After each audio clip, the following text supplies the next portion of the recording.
Icewind Dale was the first game in this series on the history of isometric CRPGs that I wasn't looking forward to playing, and I was actively dreading making a video on it. Let's face it, not many of you were particularly excited about this one either.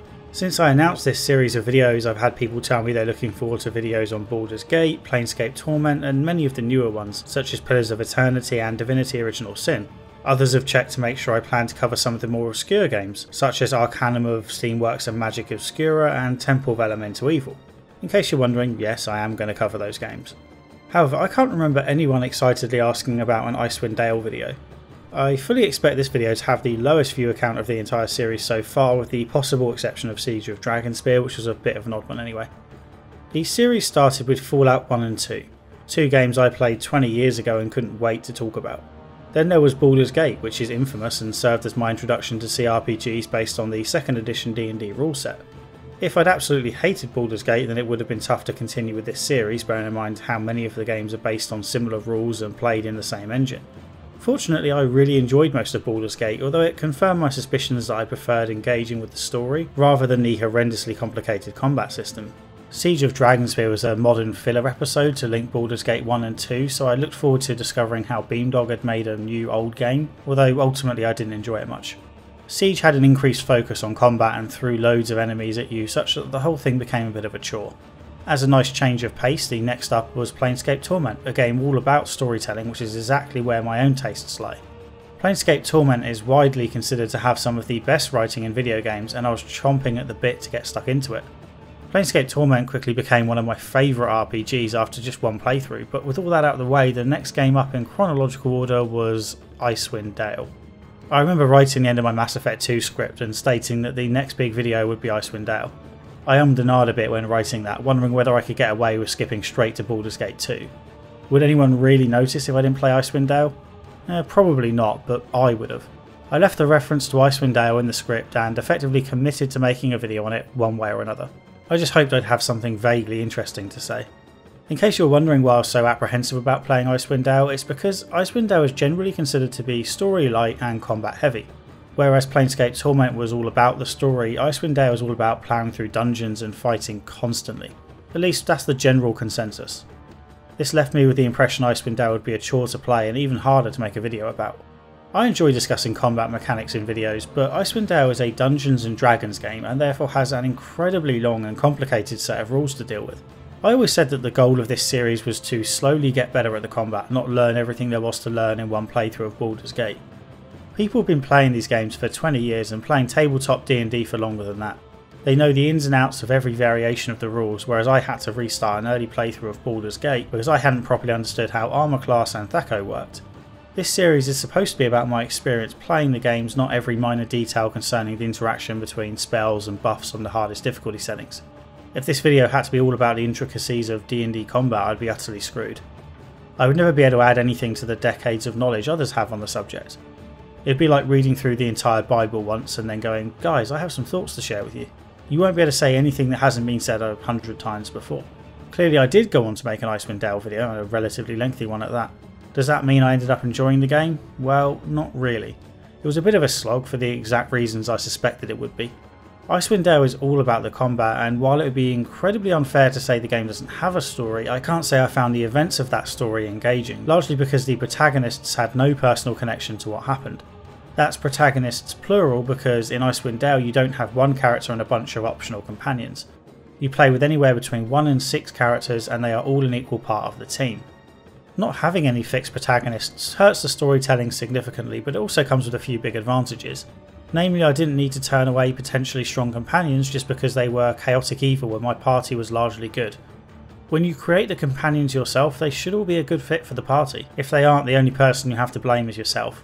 Without one particular character to consume my attention, I was determined to learn how to play all the team members equally.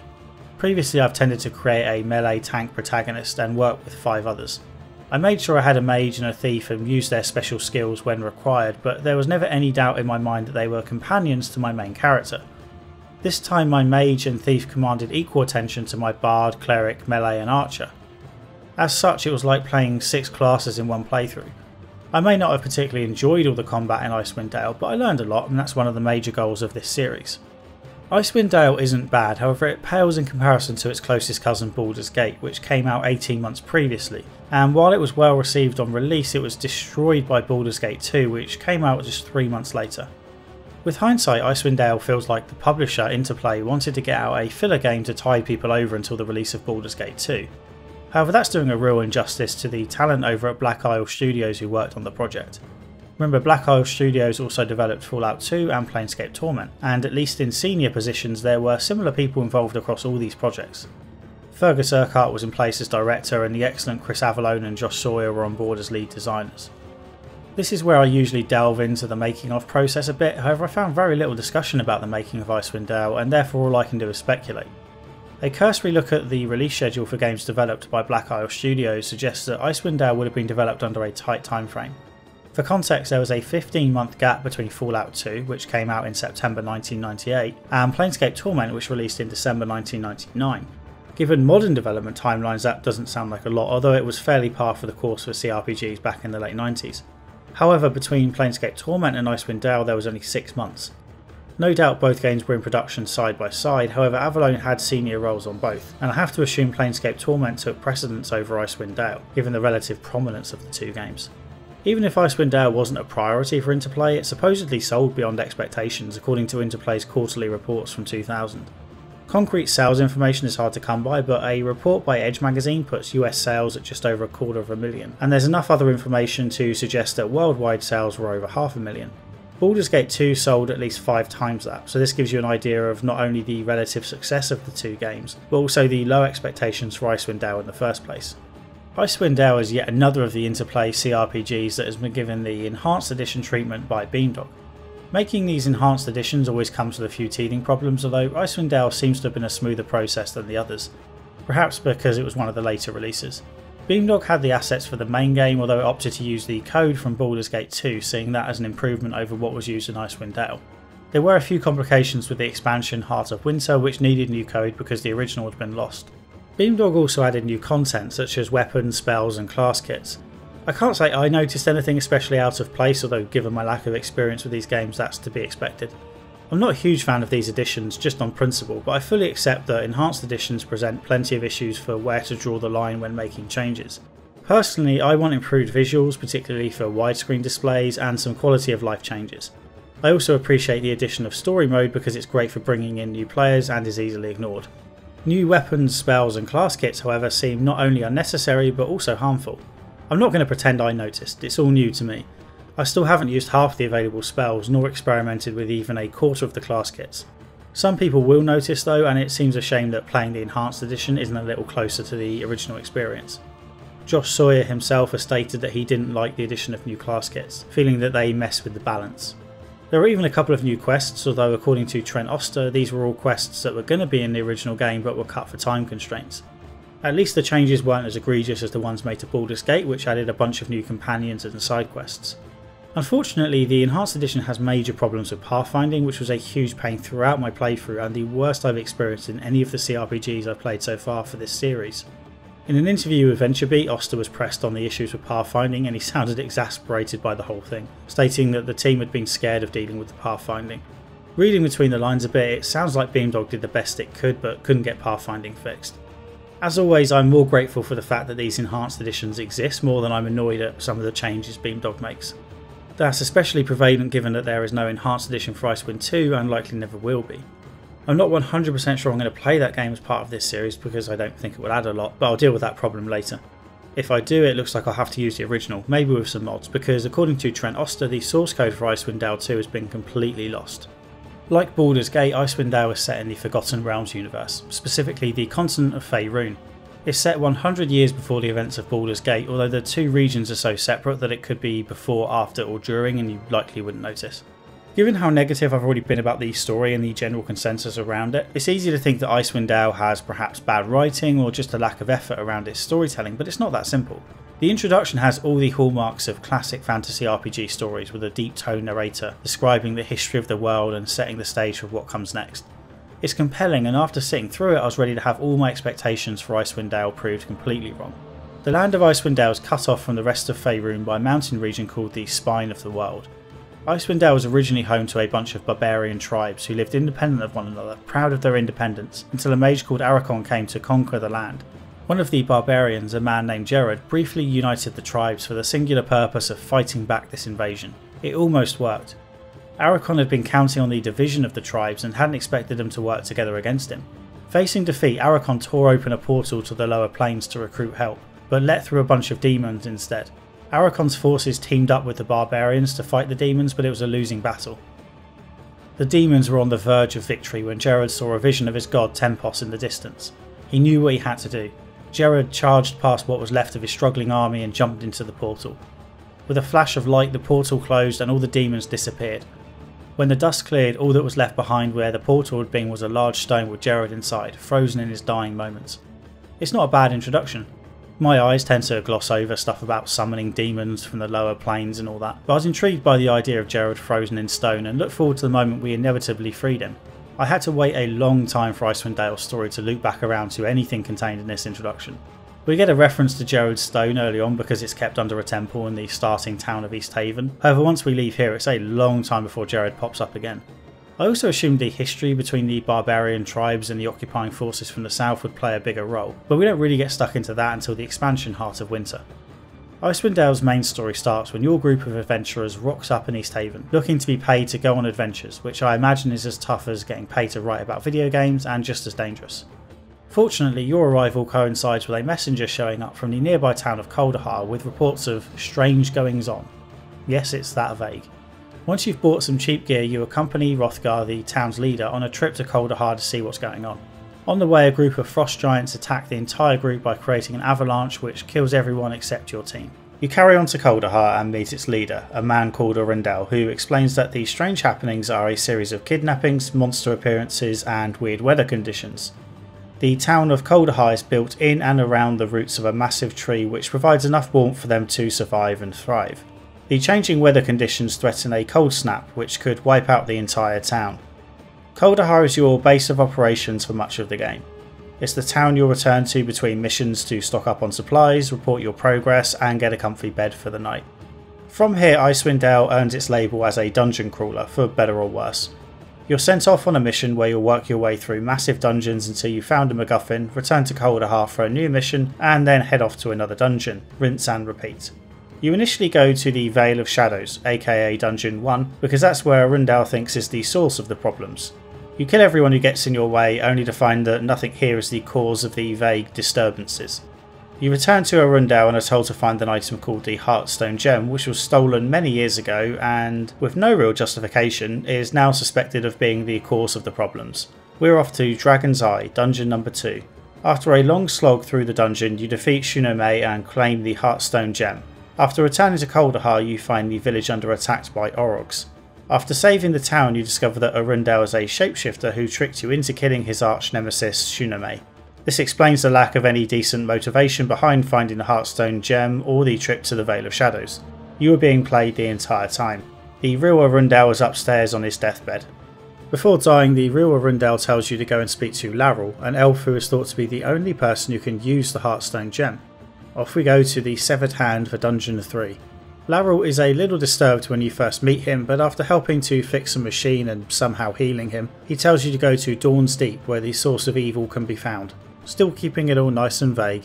Back to Kaldahar to restock and then off to Upper Dawn's Deep for Dungeon number 4, which leads to Worm's Tooth and then Lower Dawn's Deep. These three areas form roughly 1/3 to 1/2 of the game, but there's incredibly little in the way of story development. Instead, you're tasked with recovering 6 badges that were given to 6 lieutenants of a man known as Brother Poliquin, who is building an army to take over the land of Icewind Dale. Poliquin is the one who ordered the Frost Giants to start the avalanche that killed most of the team that set out from East Haven, and he's been building an army to attack East Haven where a mysterious object has been calling out to him. That mysterious object is Jared's Stone. Icewind Dale ends where it begins, back in East Haven, which has been largely destroyed by the invading force who cleared the way for Poliquin to come in and claim Jared's Stone. Right at the end, Poliquin reveals himself to be the demon Belafet, and you have to defeat him to destroy the portal that once again threatens to call forth loads of demons. There's a nice moment where Everard, a local cleric who never understood Jared's sacrifice, decides to do much the same thing Jared did all those years ago and throws himself into the portal to close it. It had been around 30 to 40 hours since I'd last been in East Haven, so I'd largely forgotten who Everard was, but it was a nice touch anyway. More moments like this would have helped a lot. You defeat Belafet and everyone lives happily ever after, except those who died, and those with loved ones who died, and there was a fair bit of property damage, but in the grand scheme of things most people had a celebratory drink that evening. That's the basic outline, but I want to reiterate that Icewind Dale is not light on writing, even if it is a bit lacking when it comes to major events in its story. Every area you visit has plenty of history, as do the bosses and mini-bosses. Belafet gives a couple of long speeches about how he's been waiting for this moment for years and is going to take over the world, etc. The quality of the writing is good, but more in a poetic way than in the sense of something I want to read. It's beautiful, but ultimately too dry and generic, like an appendix for a fantasy series. Lots of interesting things happened outside of the game you're playing, not within it. Basically, it's all lore. You start off investigating strange goings on and then wander around looking for a stone before finding the source of the strange goings on and investigating further.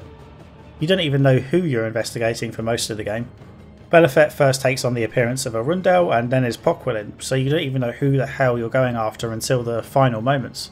There's nothing inherently wrong with a story light on main events and fleshed out with lore, although my personal preference is for lore to complement a story as opposed to the other way around.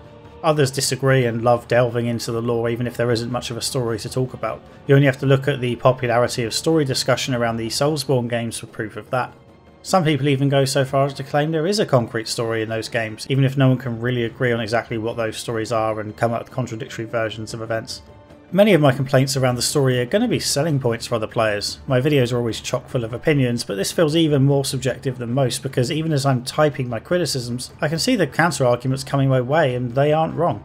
I can understand why someone would enjoy the writing on offer here even if I don't. Believe me, that's often not the case. My core issue with the story comes back to how everything is disconnected from the 6 protagonists. None of the players you create have a fixed backstory of any kind. If we were just talking about a single protagonist, that wouldn't be too bad. It could even be an advantage. RPGs were traditionally about role-playing as a character of your own creation. The more rules and information you're given about the protagonist, the more your own creative freedom is restricted. Fallout 4 was particularly guilty of this, making you play as either a former soldier or former lawyer. Trust me when I say that most lawyers wouldn't last 5 minutes in the post-apocalypse. I struggle to get through the day as it is without worrying about nuclear radiation. Icewind Dale gives you complete freedom in choosing your character and their backstory, however as we see this limits the personal connection your protagonist has to the main story arc. Your team is essentially a bunch of freelancers who for some reason care enough about the people of Kaldahar to undertake a load of dangerous missions until it becomes clear there is a big threat to stop. Because your character, or in fact characters, could be anyone, there isn't any way for the writers to connect you to either the location, events or NPCs without risking going against the backstory you created. You can't have conversations with team members and they can't react in unique ways to NPCs, who in turn can't do much more than refer to you as generic adventurers. Baldur's Gate struck a good balance between giving you a backstory while not totally restricting your creative freedom. You had to be the son of Baal who grew up in Candlekeep as an adopted child of Gorion, but you were free to decide whether you were the perfect child, a little sod, or anywhere in between. I can live with the restrictions such as having to grow up in Candlekeep because it pays off with an improved story. It's not backstory for the sake of backstory, like say being a lawyer in Fallout 4. Actually, most of the Fallout games have a similar issue to Baldur's Gate in that your character creation is restricted by the need for your character to grow up in one particular confined space, i.e. a vault. However, again, this is another example of a restriction that enhances your connection to the story. I wouldn't be so annoyed about Fallout 4's forced backstories if they were somehow relevant to how events played out. When it comes to a protagonist, having fixed events in their past is not necessarily a bad thing, but those events or pieces of information should in some way be tied to the story. Anything unnecessary to the story should be left to the player. It's hard to understate just how dramatic an impact the decision to have such blank slate protagonists has on the story. No one in the game can comment on your relationship to any of the locations because you might not have one. You can't have any relationship with the antagonist because you might never have heard of them. Likewise for every single NPC. You don't even really make a name for yourself. It's a team effort and therefore you're always the team of adventurers who are trying to save everyone, not the hero of Baldur's Gate or what have you. When it comes to companions, my preference is almost the complete opposite to that of protagonists. I want companions that have rich histories and distinctive personalities that I can explore through conversations. A companion with no backstory or even a set personality can't set up interesting side stories or flesh out the world. For the first third to a half of my playthrough, I had an unofficial protagonist and treated the other 5 as companions, more out of habit than anything else. Eventually I remembered to treat everyone as 6 equal protagonists, or perhaps it'd be more accurate to say 6 equal companions, because I never felt especially attached to any of them. Looking on the positive side briefly, the blank slate characters do make it easier to act harshly to others. In Baldur's Gate you start off in Candlekeep, the town you've lived in all your life, so it's inherently difficult to be an arsehole to people who've probably known you since you were in straw diapers. With 6 random strangers, there's no reason for me to be a nice guy or girl. I can make whatever decisions I want, and to hell with the consequences. It's a shame therefore that Icewind Dale doesn't capitalise on this and barely gives you any meaningful choices to make or opportunities to shape your characters. Baldur's Gate didn't have many huge choices that impacted the story, but it let you constantly change the flow of conversations and give your character a bit of personality. Admittedly this tended to be at the extreme, so you were either polite or hostile, but it was something that helped with role-playing. Icewind Dale will sometimes let you be rude, and that's about it. When you do get conversation options, they are nearly always additional lines of inquiry as opposed to allowing any form of role-playing. I wasn't impressed with the lack of choice in Baldur's Gate. Icewind Dale doesn't even pretend it's going to give you a choice.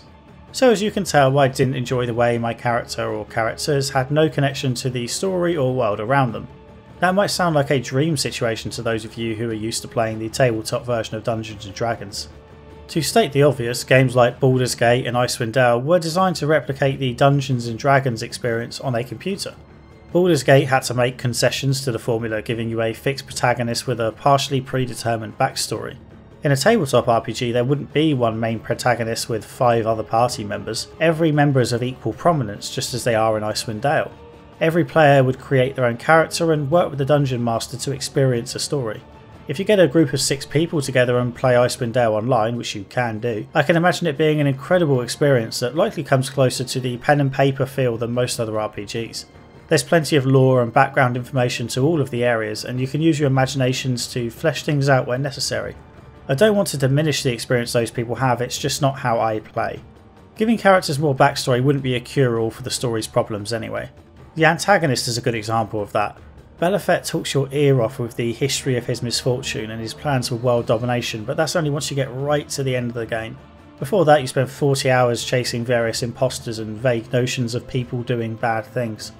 Belafet couldn't have been much more generic, and I almost nodded off as I clicked through his little speech at the end. A connection to the protagonist or perhaps your team as a whole would have made the antagonist much more interesting. There's one really cool twist involving Belafet which goes some way to making up for him being otherwise completely uninteresting. As with many of these late 90s RPGs, the story is framed by a narrator who is reading the story out loud after the events. He reads the lengthy introduction and after that mainly pops up between chapters. There's a cosy feel to his narration, and you can easily imagine him reading you the story from a soft armchair, occasionally stopping to take a sip of scotch while you sit next to a dwindling fire, just about keeping warm on a cold and rainy night. It's quaint, if a little cliché.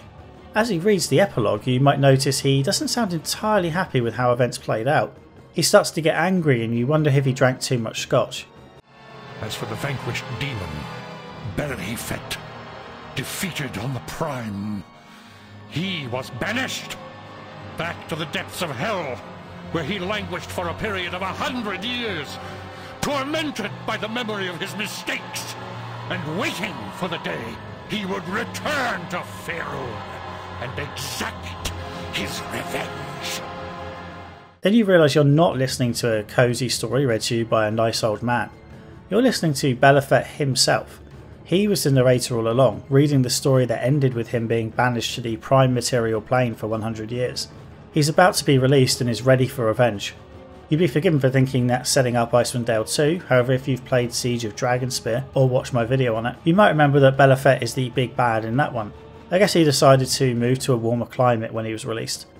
It's a nice link between the two games that I didn't properly appreciate in the way intended because I played Siege of Dragonspear first. Oh well, it was still a cool moment when I realised the connection. Of course, the problem with a twist like this in the very last second of the story is that it doesn't do a lot to improve what came before. Continuing the unfavourable comparisons to Baldur's Gate, Icewind Dale's setting didn't grab me in the same way as the Sword Coast did. The land of Icewind Dale is completely cut off from the rest of the world by a mountain range known as the Spine of the World. Whereas Baldur's Gate constantly referenced other regions such as the Land of Arms to the south, Icewind Dale might as well be in an entirely separate world. Baldur's Gate's story had epic stakes, but you never forgot that you were a part of a massive world, most of which didn't take any notice of what you were doing. The people of the Sword Coast cared more about the local iron shortage than they did your battle against Saravok. In Icewind Dale, the closest you get to personal connections is trying to save the people of Kaldahar. You don't stroll into normal towns full of people going about their business. The world is largely empty of people you're not supposed to kill, and when you do meet people they only talk about the vague strange goings on and your main mission. Ultimately this meant I was saving Icewind Dale because that's what the game told me to do, not because I wanted to. The only people I cared about were those of Kaldahar, and even then nearly everyone is there to serve you as opposed to just living their lives.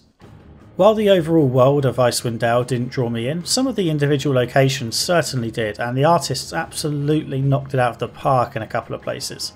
The village of Kaldahar is stunning, with homes and shops built into the ground and surrounding the large roots and trunk of the tree, which provides warmth for the village to survive.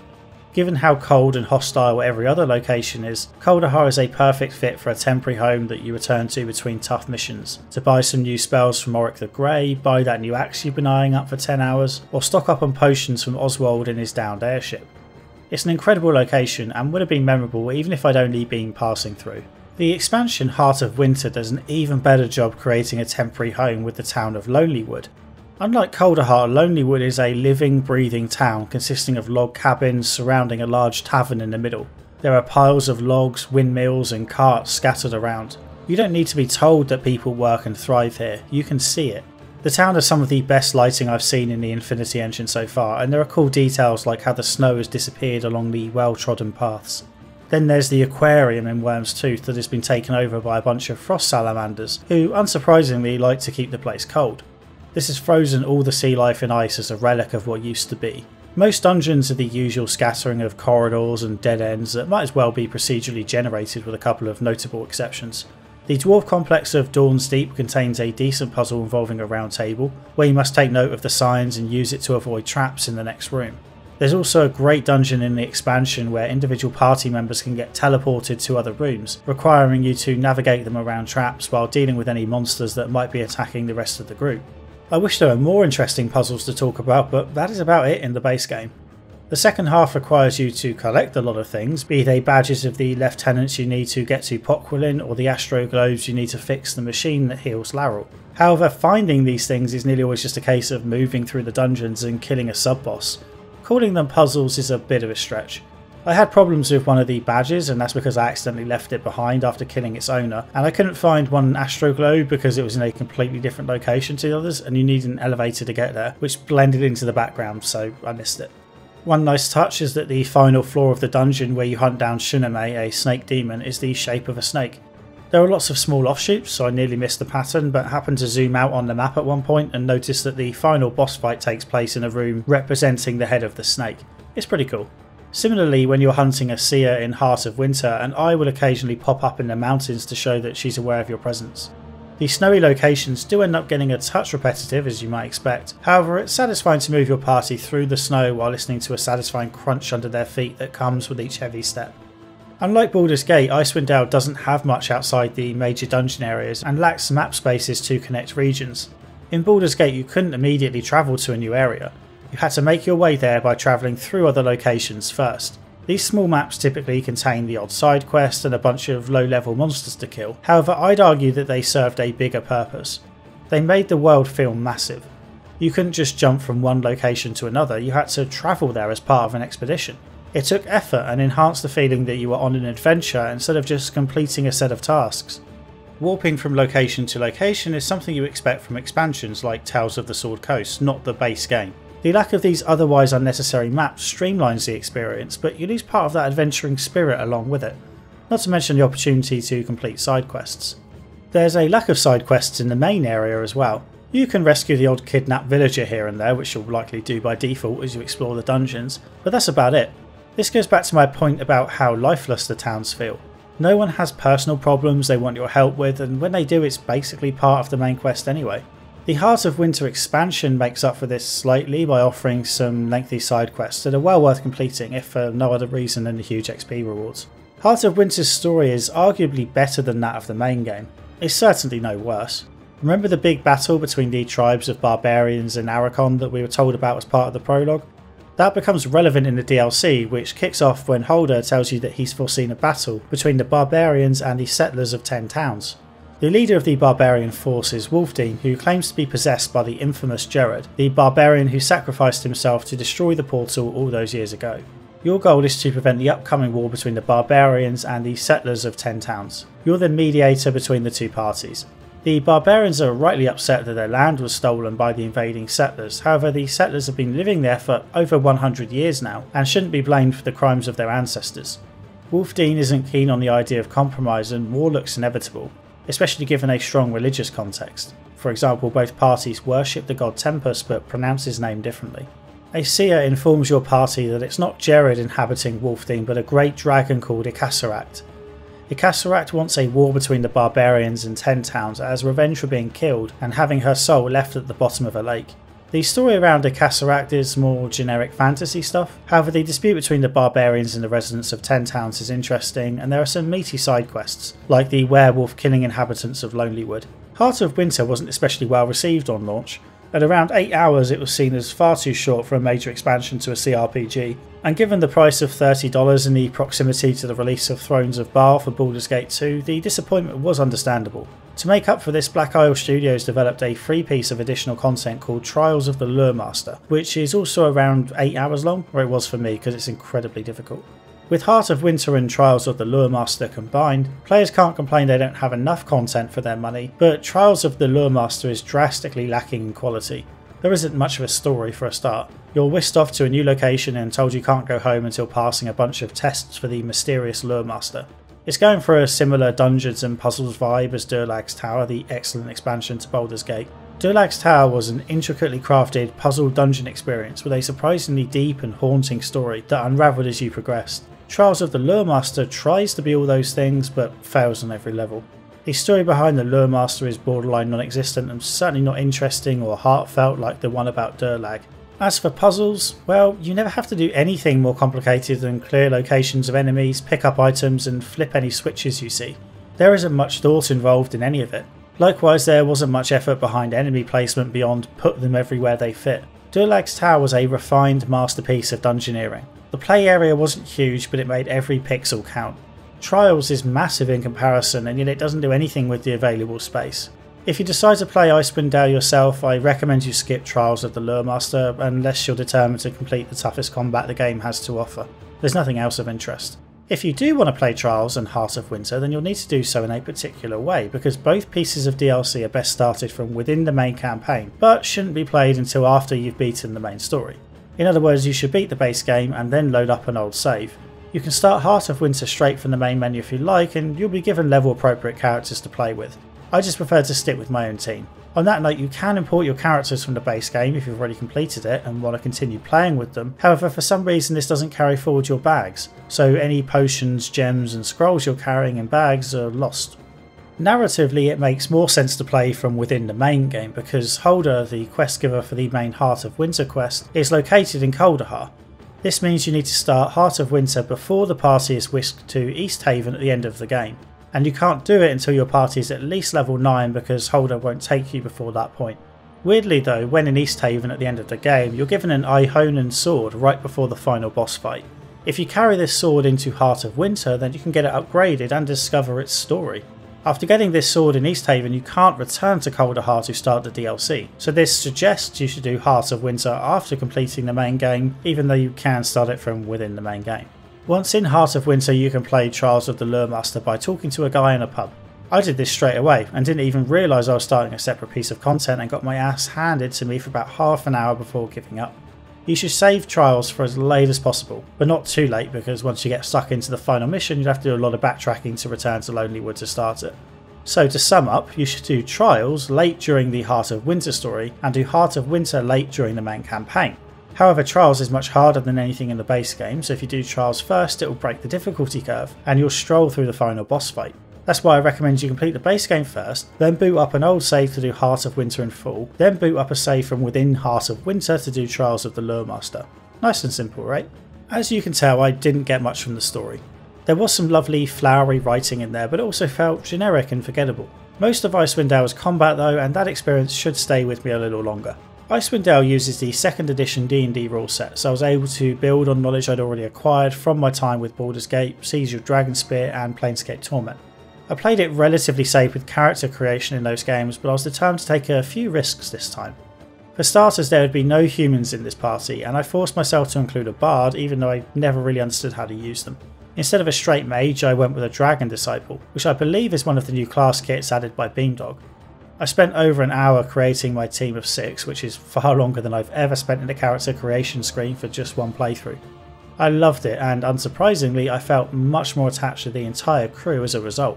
I ended up with a Berserker Dwarf, a Halfling multi-class fighter thief, a half-elf bard, an elf archer, a gnome multi-class fighter cleric, and the elf dragon disciple. Alright, the elven archer was playing it a bit safe, I admit, but I tried to make as many changes from the usual formula as possible. 3 characters in particular, the Dragon Disciple, Bard and Cleric, proved a bit of a challenge early on, but I learned a lot from this playthrough. The Dragon Disciple was near useless at the start. For those who don't know, a Dragon Disciple isn't like a normal mage where you find spells, memorise them and allocate spell slots while they sleep. With Dragon Disciples you pick a couple of low level spells when you create the character and you can use each one a couple of times before resting. She can't memorise any new spells from scrolls, so while my bard was picking up loads of crazy new spells every time she poked her head inside a barrel, my Dragon Disciple was so limited I had to preserve her spells for emergencies. However, when levelling up, a Dragon Disciple can select a few new spells.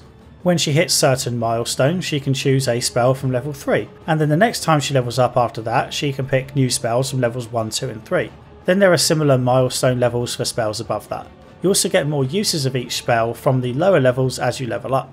Once you're around level 10 onwards, you are absolutely chock full of spells. The only downside is that using any spell from say level 3 depletes your stock of level 3 spells. So it's more accurate to say that you have 10 uses of level 1 spells and not 10 uses of every spell from level 1. Still, it's a lot and my Dragon Disciple became an absolute beast by the end of the game. Having an incredibly powerful magic user was a new experience for me because my time playing so far had been limited to lower level characters. With mages in particular, you really notice the difference at higher levels. For melee fighters and the like, all that happens when you level up is the numbers become bigger. Mages become all-powerful demigods capable of wreaking so much destruction that the only drawback is you have to keep your own teammates out of the way, lest you kill them too. I had more mixed results with my Bard and Cleric.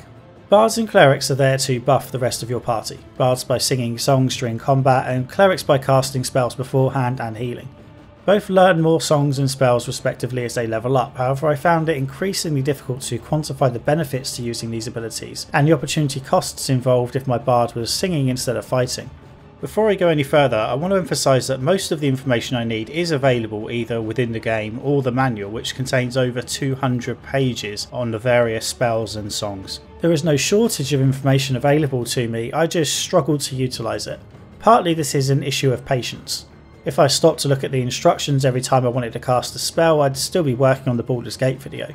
I'm trying to learn something from each game I play. I don't intend to learn everything there is to know about 2nd edition D&D. Even when I did try and take in all the information, I didn't always know what to do with it. Let's look at a buff called Righteous Wrath of the Faithful.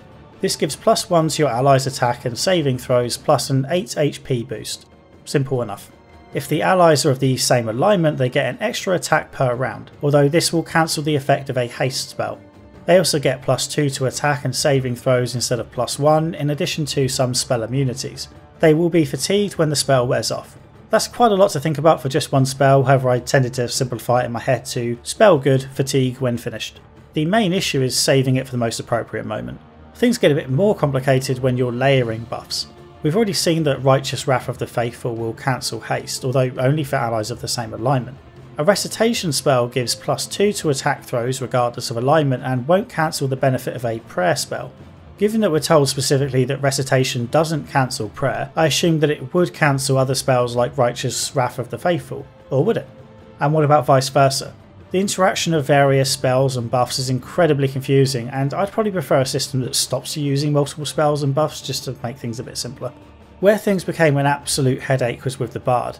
Understanding the benefit of each song is just a case of reading the description. Even I can do that. For example, the Ballad of Three Heroes gives +1 to hit, damage and saving throws. However, while the Bard is singing, she's not fighting.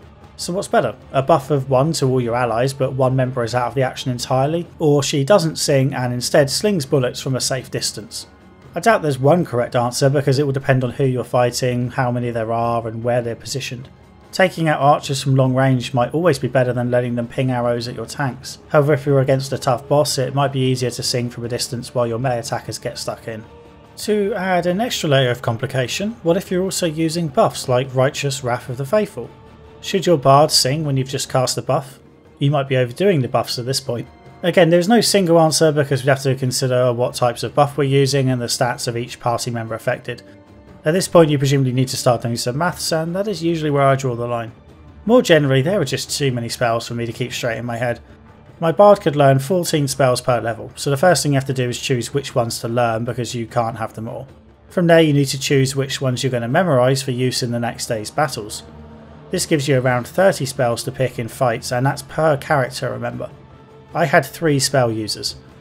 Even with all these issues, Icewind marks the first time I've completed an RPG with a bard in my team for the entire game. When I play CRPGs in the future, I won't necessarily drop the bard at the earliest possible opportunity. I've come away from the experience with a little new knowledge at least. I also experimented with scripting a little more, although I never found a balance I was happy with.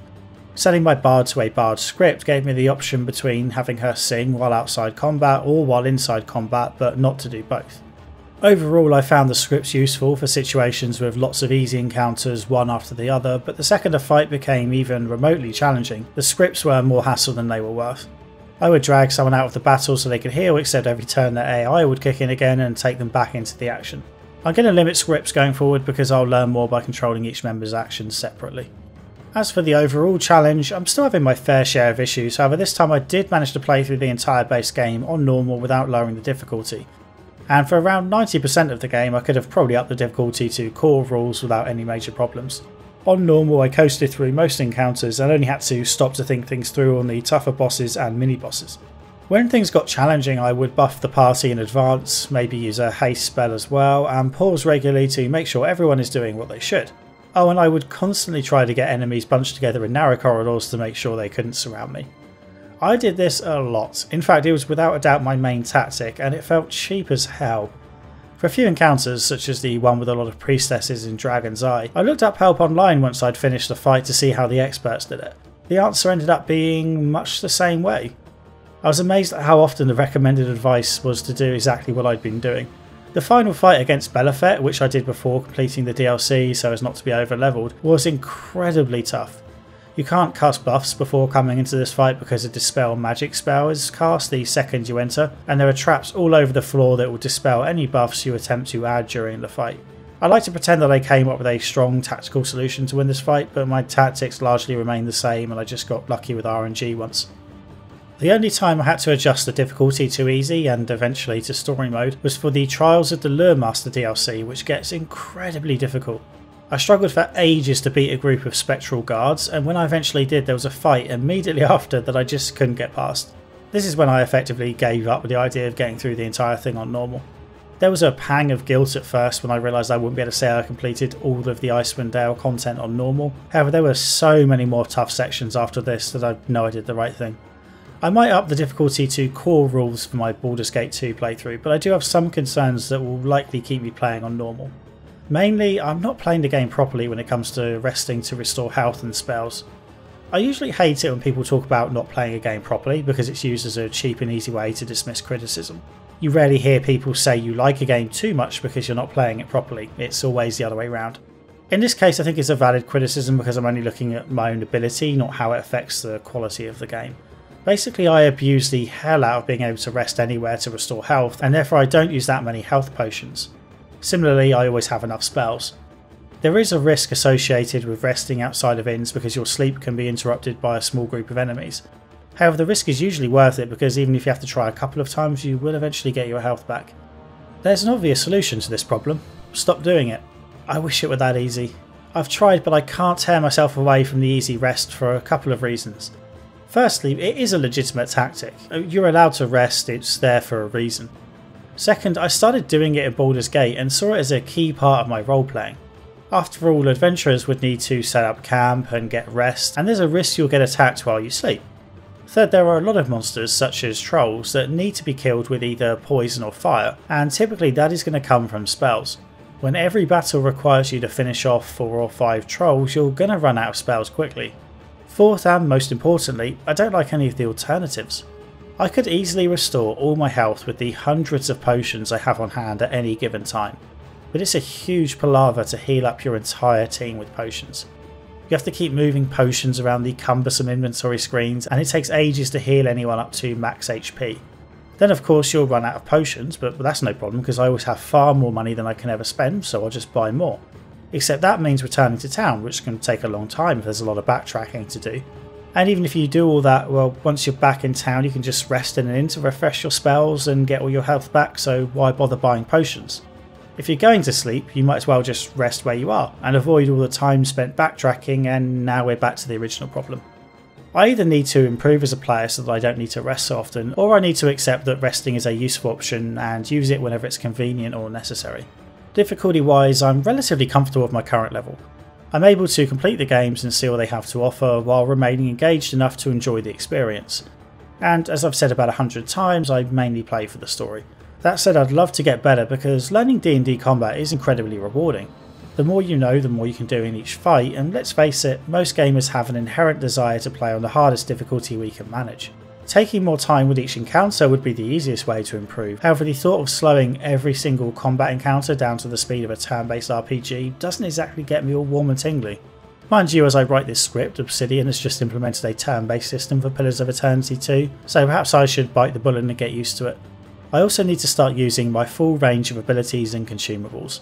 I'm terrible for stockpiling potions, and I fall back on the same set of spells all the time.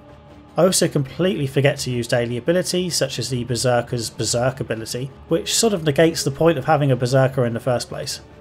Having played 4 games based on the same rule set, I think the next step is to watch high level play to get a better idea of how to improve. I've been putting this off for a while because I haven't had the requisite base knowledge to understand what the hell people are talking about. I'm also trying to avoid tainting my own opinions with knowledge from outside my own playthroughs. This series is supposed to be about focusing on my own experiences. Watching an expert play the games alongside me would obviously change my own playthrough. That's why I went into Baldur's Gate and Icewind Dale blind.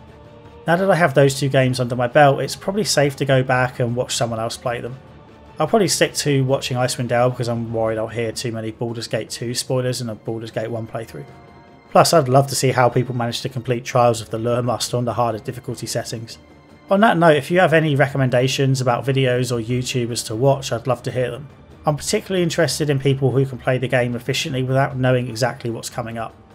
It's easy to look at a guide and find out what spells you should have and when, but that's not how I like to play, and so that kind of foresight doesn't help me much. If they happen to explain things a bit as they go, that would also be great. No regular viewers of my videos will be surprised at my reaction to Icewind Dale. A CRPG that is heavy on the strategy combat and light on the story will rarely go down well with me, and that's how it turned out here. I got enough out of the combat that it wasn't a waste of time by any stretch, it just wasn't an especially enjoyable or memorable one either. Ultimately, Icewind Dale felt incredibly skippable, like a big expansion that doesn't do anything wrong as such, it just doesn't do much right either. And that's it for Icewind Dale. If you enjoyed this video, please consider dropping a like, sharing and subscribing. I also have a Patreon account which gets your name in the credits for just $1 a month, plus a Patreon role in my Discord. I really appreciate any support you can offer. The next video in this series should have an incredibly different tone. Whatever I end up thinking of it, I can't imagine describing Baldur's Gate 2 as skippable. My goal is to get the Baldur's Gate 2 video up in March, however I suspect it may slip to April because it's a huge game even by the standards of other isometric CRPGs, especially when you add in Throne of Bar. I'm also moving house early February, and the next major video is Mass Effect 3.